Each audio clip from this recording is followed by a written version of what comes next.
边的大房子，能住这么一个房子里头，每天听着大海的声音，这也许是个梦想的生活。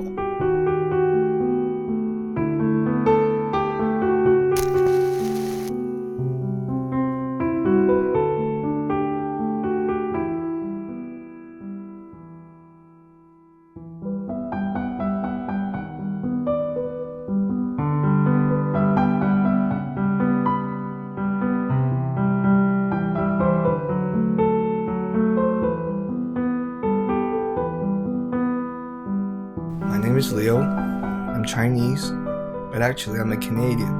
I was born in China, but I was raised by a Canadian father and a Chinese mother, so actually I'm bicultural. I've stayed in China for the first 26 years of my life. Well, I came to Canada every summer holiday to visit grandparents and the rest of the Canadian half of the family. And well, for the past 2 years, I've been quite firmly settled in Canada. And here I am in Toronto Film School, and it's been a hell of a life. The story today here is that I suffer from alcohol poisoning. Cheers. People keep asking me the same question, like why? Like, why on earth are you killing yourself chugging beers every day? And yeah, that's been a weird question for me as well. On one hand is the sense of feeling isolation. It's weird being a Canadian, raised by a Canadian, half Canadian family, living in China, which is like an entire Eastern culture. You just feel like you're this little misfit in there. And plus in the mid-90s, early 90s, there were very few, Western people, North Americans in China. So once I was there, I was like this little zebra in the zoo or something. Everybody was looking at me like a little alien or something. And it kind of felt like a burden, but also felt kind of cool. But after I discovered alcohol after I was 18, I felt like, I got this whole thing off my shoulder. Like, I don't have to be that self-aware anymore. And I just feel like I'm growing wings and really expressing myself, really being myself and enjoying myself. But eventually, you go a little bit too far, you break boundaries, you hurt yourself, you hurt people.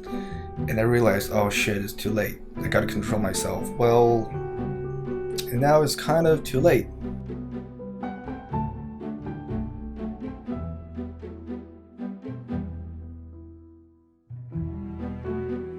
I tried going cold turkey maybe 2 times, and well, I'm not afraid to share the experience. It's just like when you Google it, those things like they tell you about withdrawal symptoms, what it is. Like if you have these, then you're a severe alcoholic, something. The exact things in the exact same order. That's like the consequence of going cold turkey.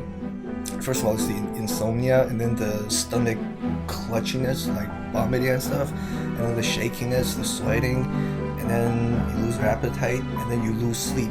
And then once a person loses sleep, your brain starts getting scrambled, and that's where the scary part kicks in.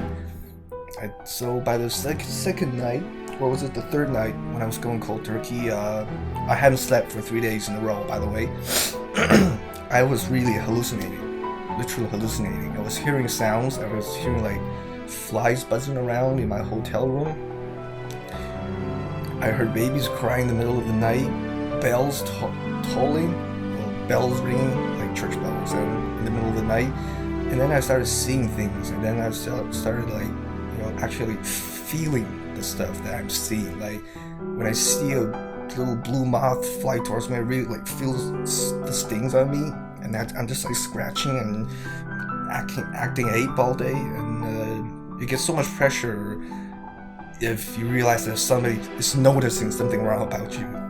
You have to hide in a corner and go like, and you realize you're just hurting yourself, and you really can't focus. You lose your memory, you forget who is who, and you have no choice but to, get professional help or go back to drinking.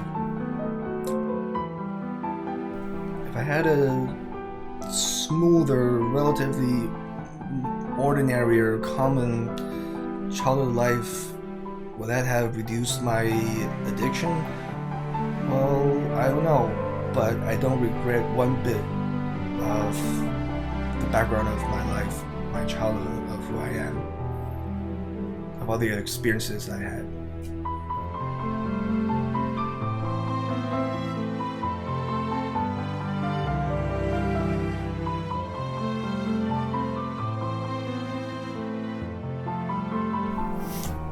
So, yeah, I just want to keep my head up and reach out and work harder and become a happy person and somebody who can make other people happy. Just keep your head up and just say, yeah, you gotta get shifty. You gotta get shifty in here.